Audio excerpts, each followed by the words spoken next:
The Jack and Mark Show presents Tall Tales from the Masterpiece Library.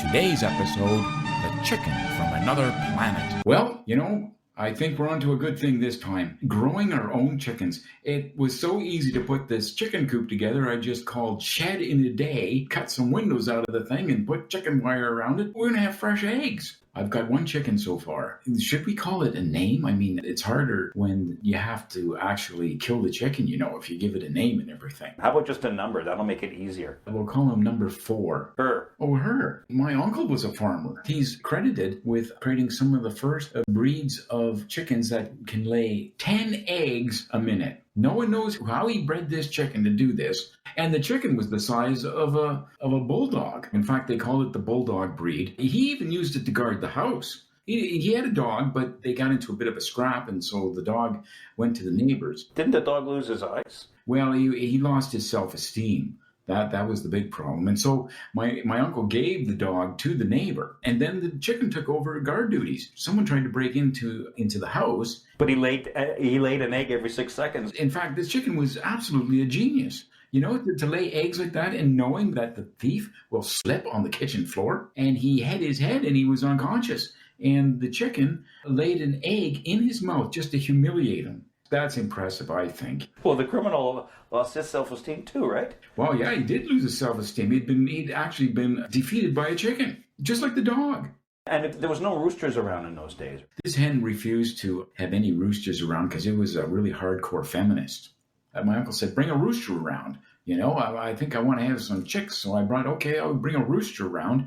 And she had nothing to do with him. And not only that, she humiliated him. The rooster, once again, it was a matter of low self-esteem. And the rooster, he flew away. Which is ironic because roosters can't fly. No, but this one was so desperate to get away, it actually flew. It got about a foot off the ground and kept flapping its wings. And funny enough, it went over to where the dog was, to the farm next door. And they both had some sort of camaraderie. Didn't the criminal go over there as well? Yeah, he used to go and visit the dog and the rooster. Because they all had low... And they started a low self-esteem class. They did. They would have some comfort sessions. They actually showed one of those sessions on YouTube once.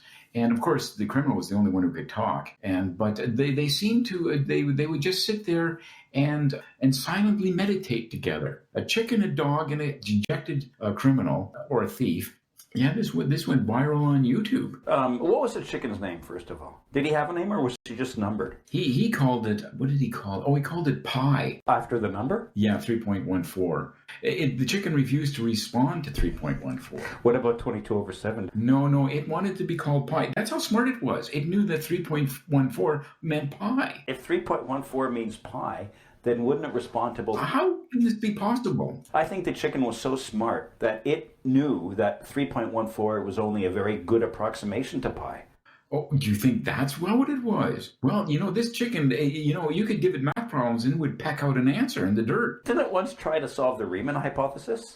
A scientist came by and they just kept giving the chicken increasingly more difficult problems, and it kept solving them all. And I think they gave it that question. I think they also gave it the continuum hypothesis. I think they did. Yeah. But when the chicken pecked out the answer, the scientist he'd been working for 10 years as a professor at a university, and the chicken solved it, and then he had low self-esteem. He joined the session. And soon enough, there he was. There was 2 people there, and a dog and a rooster. Well, actually, the thief and the professor could talk. One was very intellectual, and the thief was a little more brutish. They got along because they had common experience. All 4 of them had been humiliated in their respective fields of endeavor. I mean, this chicken was also good at pole vaulting. Yeah, that was remarkable to see this chicken with a pole in its beak charging at a fence. The thing about the chicken charging at the fence, it could actually jump over the fence. So she was just really a high jumper in disguise. Well, the chicken was many things in disguise. I think it was an alien because it wasn't a normal chicken, Well, they made a movie about that, didn't they? In the late 60s, early 70s, Planet of the Chickens? Yeah, I never thought it would come true because I actually met this chicken, You did? Yeah, this didn't happen too far in the past. Well, what happened to the chicken? Is it still alive? I think it's working at a nuclear power power plant. Doing what? It knows before the sensitive equipment if something's going wrong with the nuclear reaction. Yeah, well, that's right. I mean, if that chicken had been at 3 Mile It Island. would have never happened. No, well, the Ruskies, the Ruskies want this chicken. They want to breed one because, Chernobyl was a disaster. It's the equivalent of a canary in a coal mine, but this is the chicken in a nuclear power plant. And also, I think chicken helped in the production. It started laying eggs that were fissionable. You would smash 2 eggs together, right? And then you would get a third heavier egg, but you'd also get a release of energy. Yeah, well, uranium, it's because its molecules are so densely packed that you can get a fission reaction. Well, this chicken started laying eggs that had an equivalent amount of molecular density. Due to a lack of funding, Chicken from Another Planet will now stop. Don't waste time guessing if a chicken that can lay fissionable eggs will blow up. When part 2 is released, listen to it. We have concluded our broadcast schedule for today. Good night.